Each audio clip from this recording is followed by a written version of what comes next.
చెలో ప్రజాభవన్ కార్యక్రమం నేపథ్యంలో పలువురు కాంట్రాక్టు కార్మిక సంఘాల నాయకులను వన్ టౌన్ పోలీసులు అరెస్టు చేసి స్టేషన్ కు తరలించారు. కాంట్రాక్టు కార్మికుల వేతనాలు పెంచాలని డిమాండ్ చేస్తూ కాంట్రాక్టు కార్మికుల సంఘాల ఆధ్వర్యంలో చెలో ప్రజాభవన్ కార్యక్రమాన్ని చేపట్టారు. ఈ నేపథ్యంలో కాంట్రాక్టు కార్మిక సంఘాల నాయకులు మద్దెల శ్రీనివాస్, తోకల రమేష్, కె విశ్వనాథ్, కమటం సందీప్, ఇసంపల్లి రాజేందర్, మాట్ల సమ్మయ్య, బూడిద లింగయ్యలను అరెస్టు చేశారు పోలీసులు. సింగరేణి వ్యాప్తంగా పోలీసులు చేపట్టిన అక్రమ అరెస్టులను కార్మిక సంఘాల జేఏసీ నాయకులు తీవ్రంగా ఖండించారు. వేతనాలు పెంచకుండా కాంట్రాక్టు కార్మికులను శ్రమ దోపిడీకి గురి చేయడం అమానుషమని మండిపడ్డారు.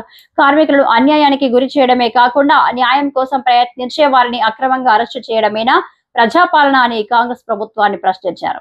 ఇప్పటికైనా సింగరేణి కాంట్రాక్టు కార్మికుల వేతనాలు పెంచి చట్టబద్ధ హక్కులు అమలు చేయాలని డిమాండ్ చేశారు.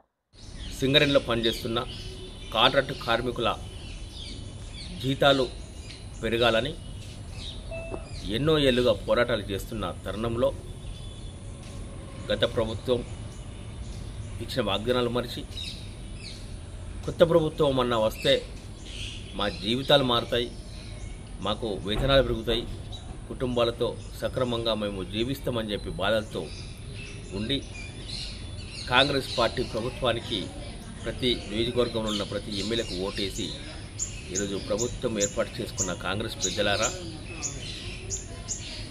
గెలిచిన వెంబడే మీకు హైపవర్ కమిటీ వేతనాలు ఇస్తామని చెప్పి చెప్పడం జరిగింది.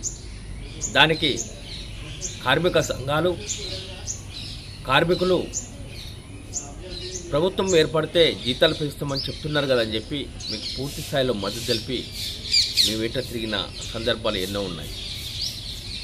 అయినా ప్రభుత్వం ఏర్పడి 2 సంవత్సరాల కాలం దగ్గర పడుతున్నా కానీ ఇంతవరకు జీతాలు లేవు, మా ఊసే లేకుండా పోయింది. పెద్దలారా, దయదలిసి మీరు ఇచ్చిన వాగ్దానాలు నెరవేర్చుకోండి.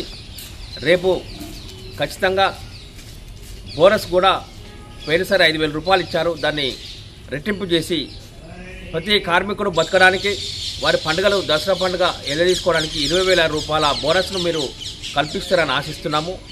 అదే కాకుండా హైపవర్ కమిటీ వేతనాలు కానివ్వండి, 22వ జీవో వేతనాలు కానివ్వండి, మీ పరిధిలో ఉన్నవి ఖచ్చితంగా సీఎం రేవంత్ రెడ్డి గారు చేయండి. అలాగే